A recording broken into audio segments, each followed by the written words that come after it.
Good morning, everybody. Hey, everyone. Good morning. Good morning. We are talking about some alternative income streams this month here in the group and on YouTube. And I want to make sure you have just the best information on hand about these to figure out what makes sense for you as a baker. Because yes, I can absolutely help you learn how to make income baking, but these alternative income streams and options are going to help cushion your business and bring you more opportunities to make ends meet and just not use as much time as the baking might take away. So these will save you some time as you are creating income for your business. I'm excited to have you here.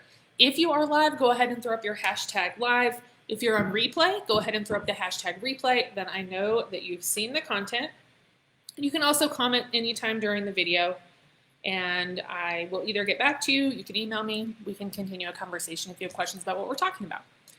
If we have never met before, I'm Melissa Fryer. I am the owner and the main mentor at Build a Better Bakery. And what I like to do is help bakers gain control.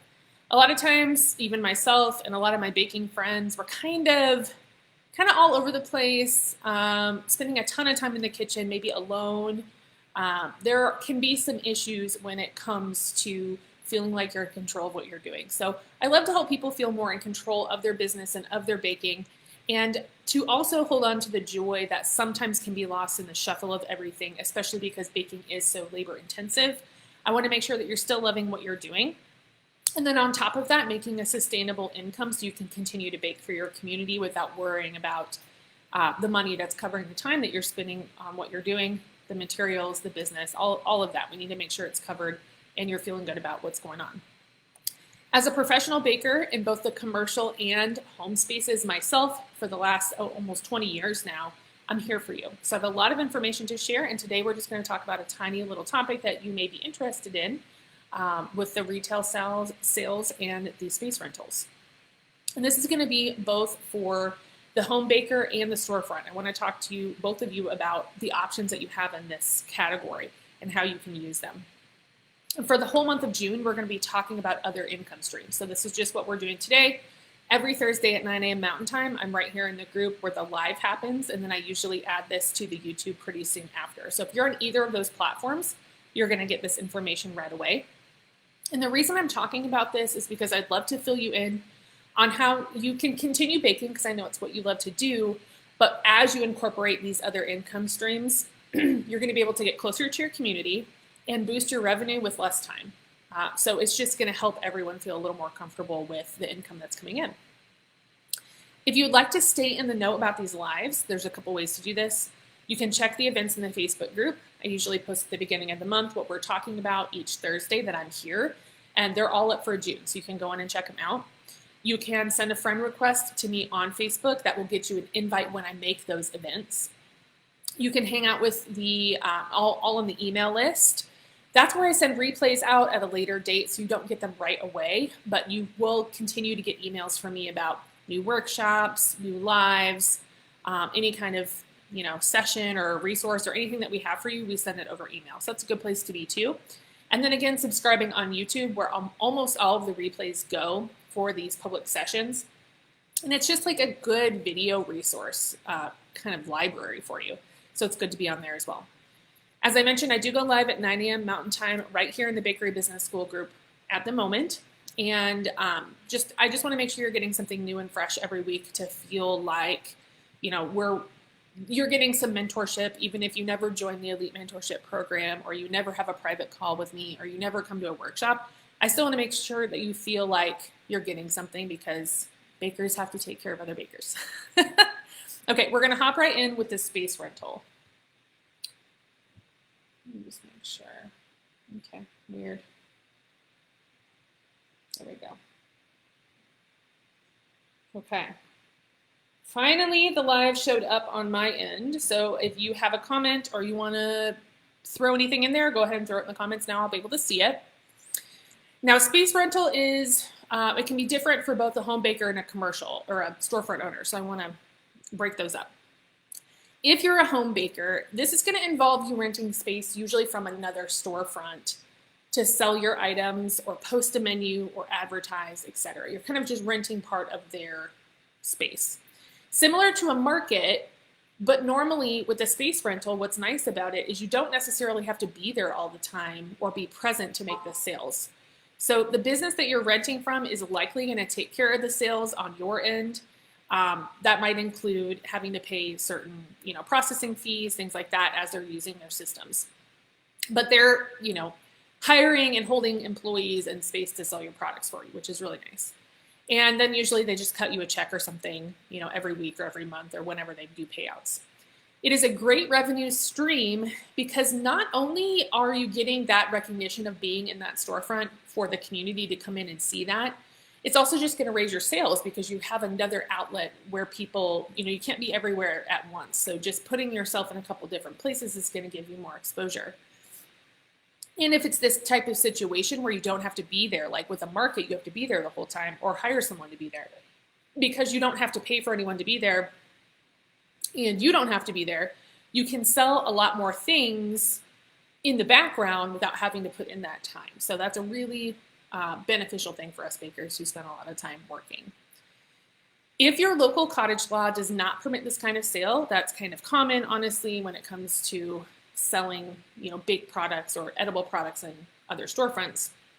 I want you to consider, don't completely disregard this. I want you to consider a space for something like advertising instead. You can try to think of creative ways or fun ways to get people's attention and get them to contact you or follow you. And I'm sure you all might have an idea based on what you sell, what that could be.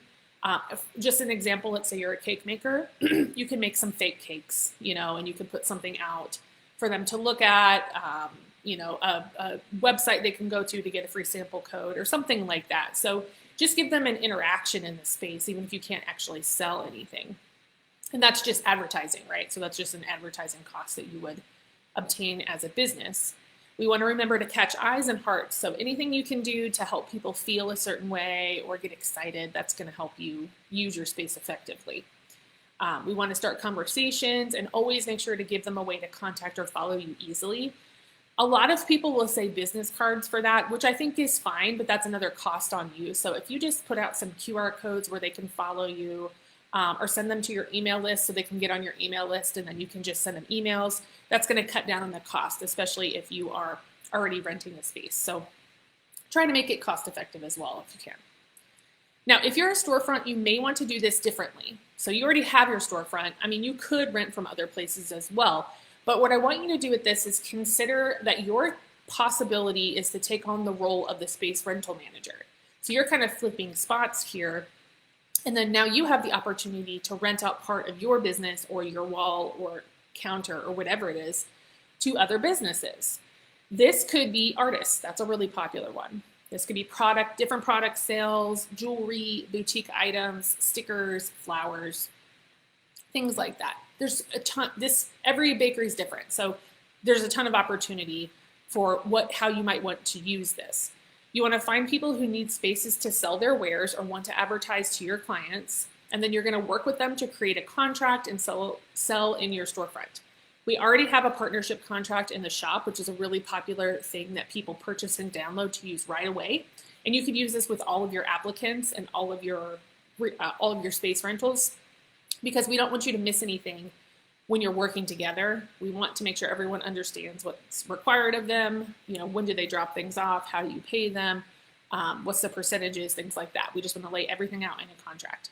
And it's really easy to get from the shop. So if you need the link, let me know. It's also in the at the buildabetterbakerynow.com. It's in the essential paperwork, like the resources tab in the navigation. You'll see it in there. Click on the essential paperwork, and then you'll see the partnership contract in there for you to use.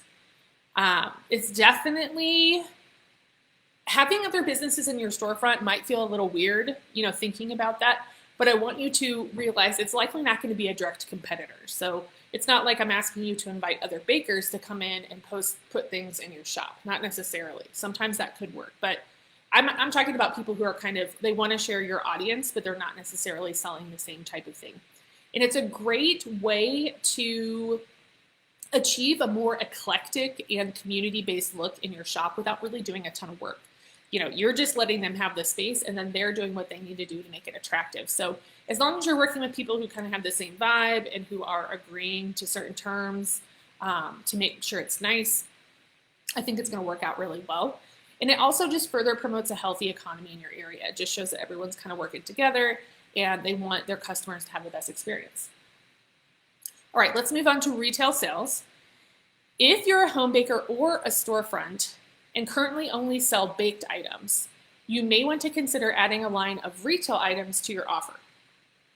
And honestly, there's so many examples of this. It can be done in so many different ways. So if you have some ideas and you want to look into them, go for it. Don't feel like you can't do it because you don't see anyone else doing it. That doesn't mean it wouldn't work. A lot of them that I see people start with is business merchandise. So just, a t-shirt with your logo on it or something similar to that. You could also look at having baked themed items or actual utilitarian bakery items that need to go with your products. Even custom items that maybe you're making in the bakery theme or that your clients have asked for. You might have clients that have specific needs based on where you live or what it is that they're buying. So consider just what people have been, if you see them pairing certain things with your products in their photos, that's going to give you an idea of maybe what people are looking for.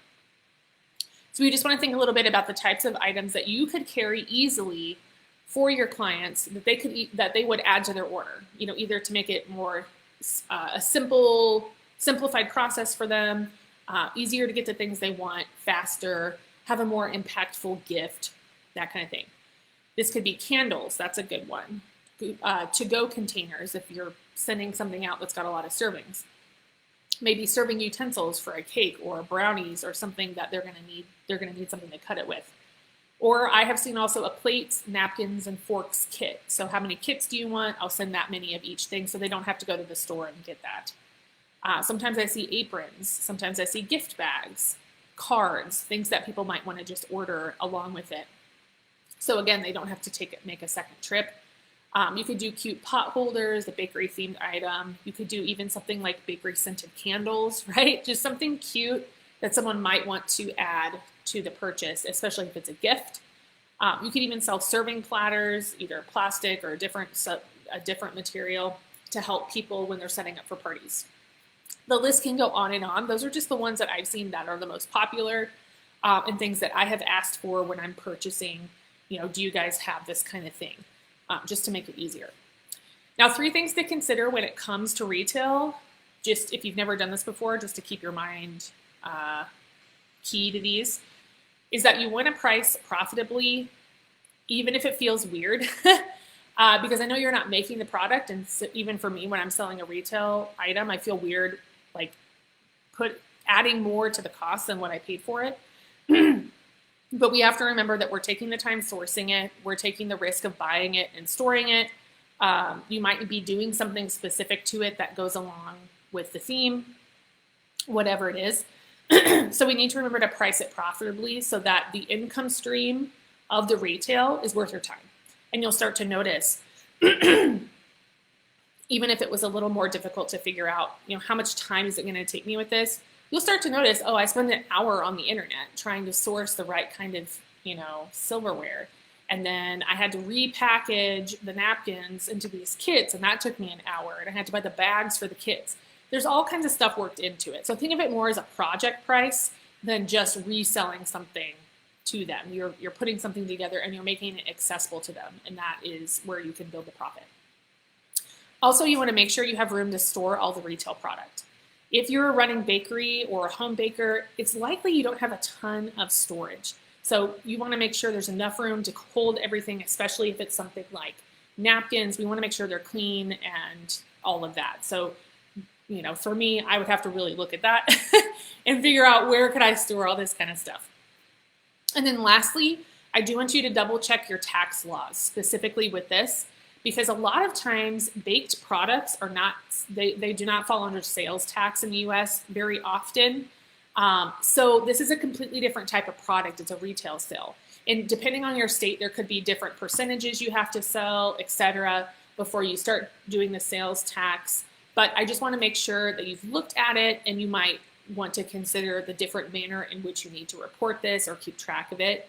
versus your regular baked items. If this is going to be something that you want to do all the time, we just want to make sure that everything's clear before you jump in and start buying stuff. And you need to, if you need to have certain records, we want to start that right away. Okay, so the great thing about both space rental and retail sales income streams is that much of that labor that we're so used to putting in for all of our products is being removed for the most part, or it's being changed to be outside of the kitchen or different, right? So something like computer work or ordering, that kind of thing. So what's great about that is you can make more money with your time because you could double that up. You could do the computer work while you're baking, that kind of thing. So because we're kind of moving, we're making other opportunities outside of an actual, kitchen baking moment, you can usually use some of that extra time to work on that and then start really capitalizing on the income that you can make with your every minute that you're working. So that's just going to help support your baking or make ends meet more easily, especially with slower baking seasons, things like that. So it's just good to have something in your back pocket, a couple other streams to feel more sustainable and more comfortable in what you're doing.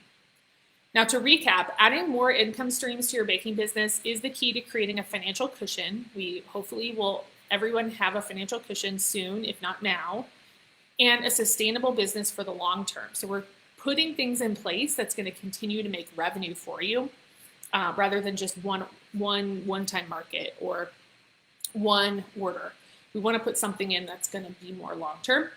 Space rental and retail sales are two examples of how you can make income with less labor time spent and just keeping in mind that conserving your time in any way you can is one of the smartest things you can do as a business owner because you can't get more time. You can't buy more time. So we need to conserve it and we need to condense how we're spending it. This month, we're touching on a number of income streams, not just these two.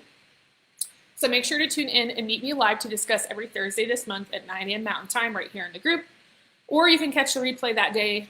Well, it'll be in the featured section, the pinned section in the group. You can see it up there. Or I usually upload to YouTube pretty soon after this happens, so you can see it there as well. And you can also set up your own time with me. So if this is something you've been thinking about, or it's like got you really excited and you have some really good ideas, you can absolutely set up your time with me with my Calendly link on the website. It's in the very bottom. You can click on the private coaching, or you can just go to the main Calendly site to pick your time. And we can discuss these income streams or other ideas you've had. And I will, if you get the full strategy call where we have the whole hour, I can help you plan out exactly how to get started with it so that you can just jump right in and start making more income with the stream, with the new stream. Now, my personal favorite income stream is skill sharing.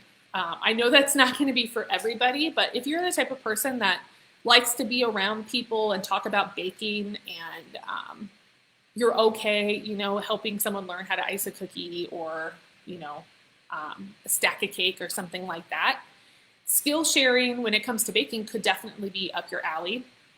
And I have been teaching design and decorating classes for over 10 years now. And this has both been in brick and mortar or kids classes in my community or with my mobile business now where I work from home, but I go to different venues and I teach at homes and offices and restaurants and things like that. So I've seen a lot of different types of how these classes can work and the differences and the pros and cons between them. So I want you to make sure to join me if you have any interest in this. We are doing our affordable $20 workshop again this month, and it's meant to be your professional development. So if you have, if you don't really do a lot of professional development for your business, these are great workshops because they're short, they're affordable, you get the replay, you get the bonuses, you get mentorship time with me. It's just really a ton of greatness with a pretty low price tag compared to what, other types of mentorship is going to cost you. So classes are great. They bring me a ton of income, and it's really kind of a different fulfillment as well from baking. So if you're feeling like, baking is getting a little old, or you're feeling like you want to try something new, this could be a great opportunity for you. And it's going to be this month, later on in June. We're going to be talking about hosting your own baking and design classes. So you don't have to teach people how to bake at all. I don't do that. I don't have to have an oven, none of that. I even do sourdough classes, and those sell out every time I do them, and I don't have an oven with me, but we do talk about each stage of the bread. So I can tell you exactly how I set that up too if you've been thinking about something similar to that. It's just a great way to get one of those trusted income streams outside of being in the kitchen. And it's just built-in advertising too, which is really cool. And I want to make sure that you get some information on that as well in the workshop so that you can use your classes to the fullest extent. So that's going to be at buildabetterbakerynow.com/workshops. You're going to see it as the last workshop I have posted that's open for enrollment. But if you want the previous 2 workshops, the replays, plus this one that's coming up, live access and replay, you can bundle it with a discount. So if you like the last 2 we talked about as well, you can get all 3 with a discounted price, which is great. Okay, cool. All right. So I don't see any comments coming in about this. I hope it's been helpful for you today to hear about these 2 options and kind of think, are these opportunities that you can get into in your area? I do look forward to seeing you in the upcoming Host Your Baking and Design Classes workshop. I'm going to give you everything you need to get started. Or if you'd like to get into mentorship for accelerated results in whatever topic or area you're working on, if you're literally step 1 trying to get your paperwork in line, or if you've been doing this for 5 or 6 years and you're trying to hire, or you're trying to move to a storefront, you're trying to get into wedding, or whatever it is, I have a ton of experience to share with you. So just let me know what you want to talk about and we'll cover it. I would love to see you inside the Elite Mentorship Program if you'd like more weekly check-in, coaching. There's a big vault of information that you guys have access to all the time. We have a private group. There's different tiers of the mentorship. So if you just want to meet with me every week, that's the lowest tier with the other bonuses. And then as you move up in tiers, you get add-ons like courses and paperwork, and that partnership contract is in one of them. And you'll see it all laid out on the website too. So just click on the Elite Mentorship in the navigation. You'll read all about that. And then also the private business strategy calls that we were talking about. If you just want to sit down for an hour and plan something out, I do 90-day business plans for you too. So there's just a lot of opportunities to get started and get moving. And if you really just need someone to hear your ideas or help you with ideas and just kind of bounce information off of, I'd love to do that. So let me know if you need that help, and I'll see y'all later. Bye.